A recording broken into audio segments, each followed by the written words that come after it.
I wanted to eat lobster watching the sun come up over the ocean. This is one piece of a long sit down. The whole conversation lives on the YouTube channel. Make sure and subscribe so you don't miss anything and watch the full episode. Because we're keeping this archive alive so that the men that are still here can tell their stories in their own words and in their own way. You know, somebody said something about, hey, you know, you haven't done that Portland trip you've been talking about doing. When are you going to do it? Sooner or later, you're going to have to do it or quit talking about it.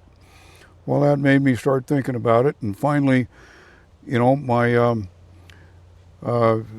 year 9, I went, all right, I'm going to be a member 10 years in 83, 84, okay?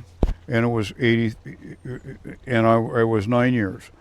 And I told myself, okay, I'm going to do this or I'm shit or get off the pot. I spent a year getting everything squared away, getting my bills paid, getting money stashed, getting my bike squared away, getting everything ready to where I could do this trip. Well, in those days, the Barons put on a party at Angel Lake down in Nevada.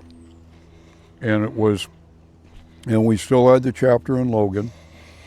And so went to Logan and we packed up and a bunch of us went to the Barons party. Okay, and then went back to Logan and took off from there by myself. And she flew into St. Louis. Yeah, Ivan was a Portland member and he had gone back home. He was from Kansas City. He knew everybody in Kansas City. And he'd come to 4th of July parties and he'd bring 7 or 8 guys from Kansas City with him and party. And so I wanted to go to Kansas City and meet them guys. So took off from Logan, went up through Denver, partied with the Invaders. They were big back in the Midwest, still are. Partied with them and went on across and got to Kansas City. Tag is from Sioux City, Iowa. Went to Sioux City, hung out with Tag's brother and met his whole family and everything. Spent 3-4 days there hanging out with them.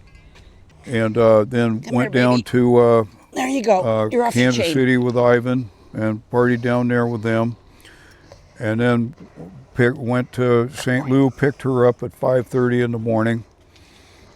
And back in those days, you could get a red-eye flight for $99 one way. So she flew in, picked her up, and off we went. Tag's other brother lived outside of Nashville, spent some time with him. Then we went to Mark Twain, Hannibal, Missouri, and all of that, Mark Twain and all that, the books and all, went there and saw all that area. Then we went over to Great Smoky Mountain National Park and picked up the Blue Ridge Parkway. The Blue Ridge Parkway is 569 miles long.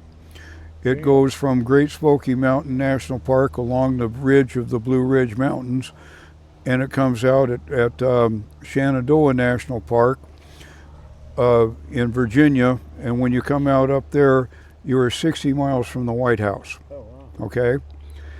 The Blue Ridge Parkway is a park. The speed limit is 35 miles an hour. There is park rangers. There is no commercial vehicles, no trucks, nothing but fucking tourists. We spent 10 days doing 569 miles. We met people from all over the world. Well, we had this one guy, he asked me the same question, you know, where are you going, what are you doing?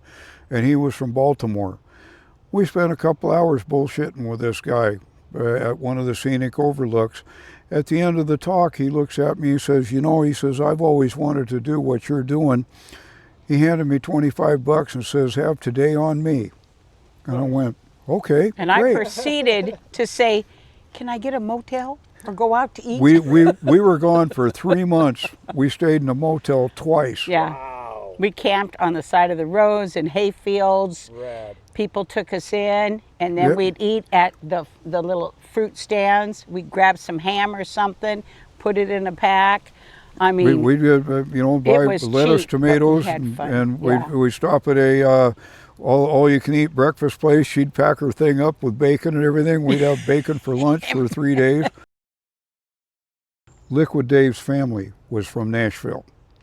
I didn't know that when we were there. Well, about that time, we get to Nashville, and my butt was getting pretty tired of this seat. So I went to the Harley shop, and I says, hey, you guys got any takeoff seats? This one's getting flat, my butt hurts, whatever, blah, blah, blah. Well, no, okay, I'll go out, get on my bike, and we're getting ready to go. And this guy comes out and he says, hey, down this road right here, about 10 miles out of town, there's an old gas station. There's a guy out there that builds choppers. He's probably got something that he'll give you. I went, okay, fine. So we ride out there. And sure enough, here's this old fucking gas station sitting there with the gas pumps and all that stuff. And 3 or 4 choppers sitting out front. And I pull in there and I get off my bike, and this guy, big tall guy, comes out and, hey, how you doing? And I look down and says, my name's Aguardo. I'm president of Brother Speed Motorcycle Club from Portland, Oregon. And he looks at me and says, my cousin was president of Brother Speed Motorcycle Club from Portland, Oregon. And I went, what? He says, yeah. I haven't seen him in years. I think you guys called him Water Dave. I go, Liquid Dave? You're Liquid Dave's cousin? Wow. He painted bikes. He built bikes. He built fucking engines. He lived fucking, he was Liquid Dave alive. Yeah. And I'm looking at this dude and I'm going, what? Wow. Well, anyway, we spent all day there fucking around with him, ended up with a new seat, and he told me, go here, go there, don't go there, blah, blah, blah, blah, blah. Had a fucking gay old time, and off we went, But the odds of having that happen, Yeah. Right. Are, millions to one. Yeah. And That's just divine. Yeah. So anyway, that was one of the things, and then as far as meeting other clubs, you'd get to town, you'd hit the gas station, go, hey dude, is there a motorcycle club around here? Oh yeah, there's these guys over here, they got a house down over here, blah, blah, blah, So you pop on down there and, we found some guys that were a bunch of schmucks, and we found some cool people too. We went all the way up the Ridge Parkway, spent 10 days doing that. Got out of there, went to Washington, D.C., did the tour of Washington, D.C. We saw the Declaration of Independence, the Bill of Rights, and the Constitution. They're in the National Archives. Big, huge building. All these steps going down. Parked my bike right in front. The downer was, we just seen the Declaration of Independence, the Bill of Rights, and the Constitution. Yeah. I walked down all them steps and had to put my helmet on to ride my bike. Oh, wow.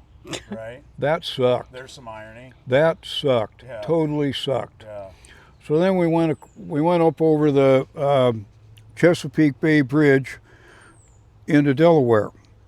Well, the Chesapeake Bay Bridge goes way up there, okay?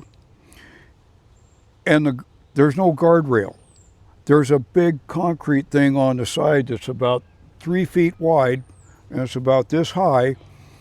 And you look out there, and all you can see is water and ships. And you're going, man.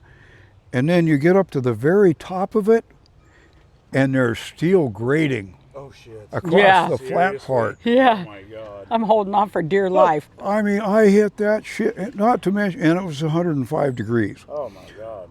Get up there, hit that shit, and I'm going, my God. I mean, I was saying my prayers. Yeah.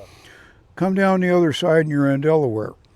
We get to Rehoboth Beach, which is on the Atlantic Ocean. Well, Rehoboth Beach was like seaside. We got there for the state marching band, high school marching band state tournament. Oh boy. The whole world is there. Okay. Well, I figured, okay, we're on the beach. You know, we can roll down the beach a while, and we can get out on the beach. We can find a place to camp. You know, blah blah blah. No, nothing like that. I mean, you know, it's not like Oregon. Yeah. You know, you can't sneak down a little alleyway and find a place to camp. There's none of that.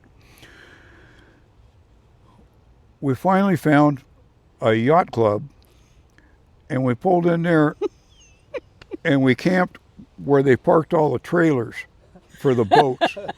And we pulled in there with all these trailers, set up camp, and that's where we were. Next day, we take off, and we're headed north, and we're right along the beach and everything, and it's all water, you know, tide flats, okay?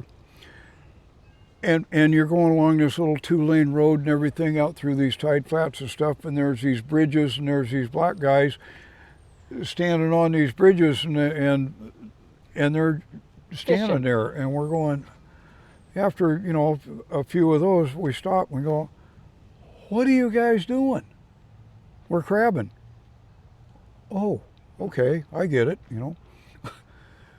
So we go on up, and then we went to Bayonne, New Jersey with Eastside. We got there on Tuesday night, and then we went to Philly and saw Nipper's mom.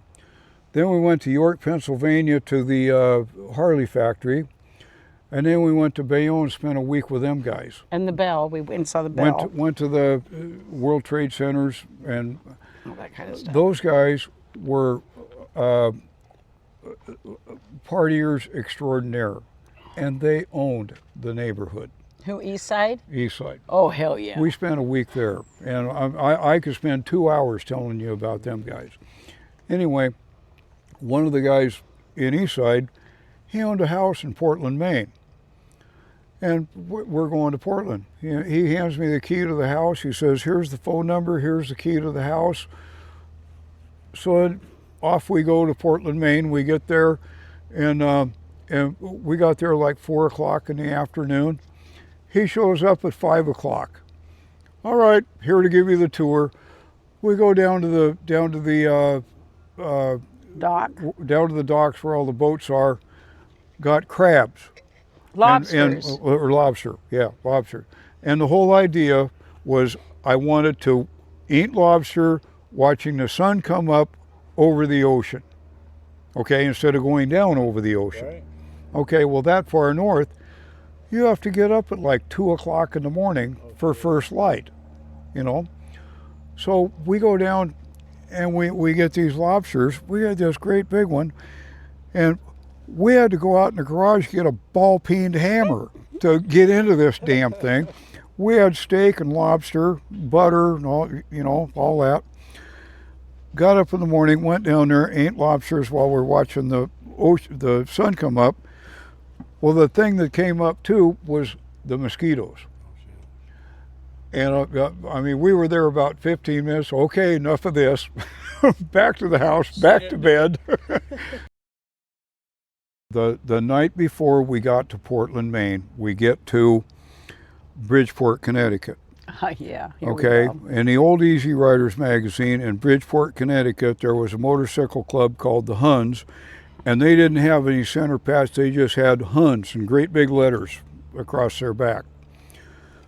So Arthur decides we're going to Bridgeport. We get to Bridgeport, and we get to the gas station. Hey, dude, is there a biker bar around here? Yeah, it's right up the street, Frankie and Johnny's. I go, okay, so I go riding up there and figure I'm going to find the Huns. Who do I find? The Connecticut Hills Angels. All of them. Okay?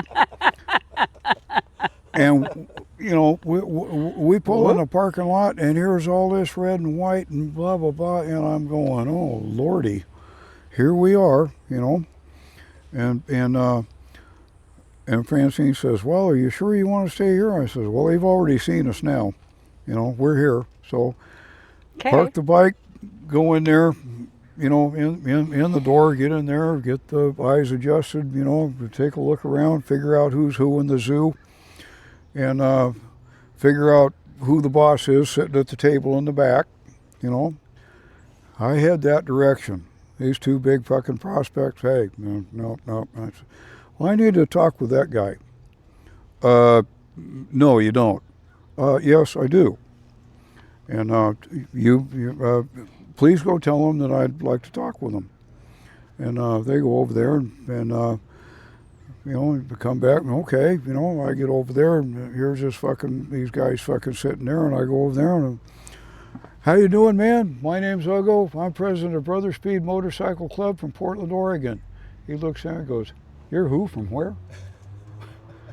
And I said, I'm president of Brother Speed Motorcycle Club from Portland, Oregon. He says, what are you doing here? I said, I come to party with you. You did? Okay, buy this guy a beer, So we sat down and chit-chatted and everything, and the question comes around, well, do you know anybody in Bridgeport? I said, yeah, I know all kinds of guys in Bridgeport. You do? He said, well, what are you doing here? And I said, well, I'm out traveling. I'm on the way to Portland, Maine, doing the trip across the country, blah, blah, blah, blah, blah. And he says, and we're bullshitting back and forth, and he said, so you got some friends here in Bridgeport? You're from all the way out there in Portland, Oregon. I said, oh yeah, I got lots of friends. He said, and I don't know, looks at me and said, so where are you staying tonight? I said, you guys got a clubhouse, don't you? He says, I like you. That's where we went. We go over to the clubhouse. Well, this is in the 80s with Corvettes and cocaine. Yeah. Steaks and ice cream. Okay. We get there to the clubhouse and we're partying and all, and we're having a gay old time. And this one fucking dude looks at me and he says, well, you're from Portland, Oregon. That isn't very far from Vancouver, BC, is it? And I says, no, it's about 300 miles. He says, yeah. He says, do you know any of our prospects in Vancouver? I says, yeah, I know some of them guys. I says, they ain't prospects no more. They got their patch about a month ago. And the fucking stereo fucking turned off. You could have heard a pin drop. Oh, shit. I told them guys something they didn't know. Huh. And this is before cell phones. And this fucking guy, he looked at this guy and he goes down the fucking hall and made a phone call. Comes back out to find out that I'm telling the truth. And this guy's question, after he comes out and gets a nod that I'm telling the truth, he looks at me and says, so you partied with some of them guys? I said, oh yeah. I said, you got some entertaining individuals there. I said, there's this one Indian dude named Blackie. I said, you don't want to fuck around with him. They're going, Blackie? I think we heard about him. I said, I'm sure you have. So anyway, we're partying there and everything, Well, there was this long alleyway down, and the parking lot was back down there. And every now and then I'd wander down there and check out the parking lot, and everything. And the one guy, he looks at me and says, how come you keep going down the fucking alleyway? And all. I says, well, it's a long walk to Portland, Oregon, just keeping an eye on my bike. Huh. He looks at me and says, you're at the Hells Angels clubhouse. Your bike ain't going fucking anywhere. I says, okay, fine and dandy. So it ends up, we fucking end up fucking partying these guys, and they all fucking pretty much went home and went to bed. Left me and Francine there. Okay. So we go in to fucking find the fucking members room. We go in the fucking back. We fucking crash out. Fucking get up in the fucking morning. Nobody's fucking around. Except a dog. The dog. We cooked some fucking steaks. We had fucking breakfast. We ate all the fucking ice cream we could fucking eat. We packed up some fucking steaks, locked the fucking door, left them a courtesy card, and fucking headed for Portland, Maine. That's awesome. And but see, they had told me about how tomorrow they were going to see Willie Nelson in Dartmouth, New Hampshire, or Vermont, or wherever the fuck it is, and that their guys was Willie Nelson's bodyguard, so they could all get in. And they said, "Do you want to go with us?" I says, "Well, I can't really go with you tomorrow." I said, "I have a commitment." "Why can't you go with us?" Well, my vice president and my prospector flying into Boston. I have to go to Boston and meet them. "Your vice president is flying in?"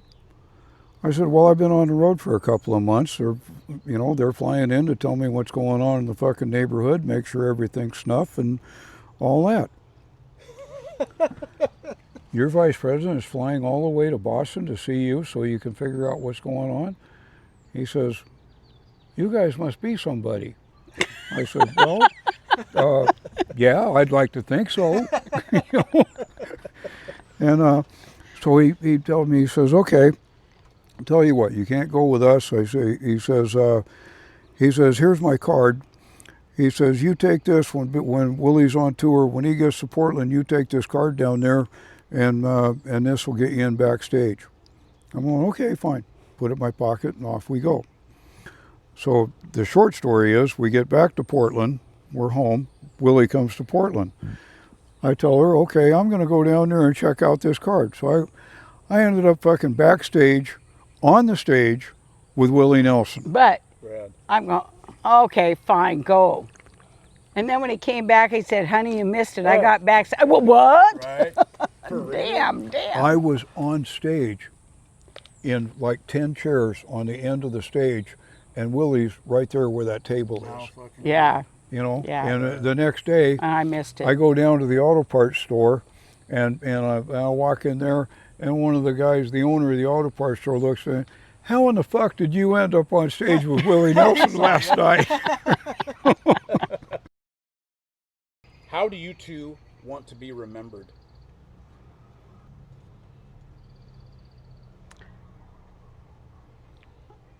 I got one word that came to my mind, a team. We were a team. I backed him in everything he did, and he backed me in everything I wanted. I mean, we cared enough to satisfy my dream, his dream. We worked as a team. That's me. I would like to remember that, with all my flaws and our flaws, that we set a good example, and that I matured in life, or both of us matured in life, and actually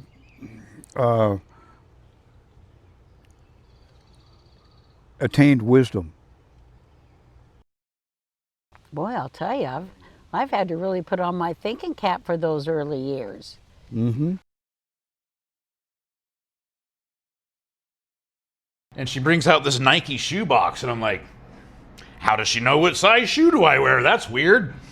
She said, "The club gave me this after your father was killed. I've been holding on to it, and I thought now would be a good time to, pass it on to you." Pretty modest amount of stuff for a man's life. And going through the wallet, old school phone book, and just thumbing through it, looking at it. It was highly worn. I mean, it literally was held together with electrical tape. I decided, you know what? I mean, I'm going to call the number. I said, "Well, my name's Aaron," and I said, "I'm got the shoe box." I said, "I'm Fango's son." It was kind of silent on the phone for a second, and literally, I remember him saying, "Are you fucking with me?"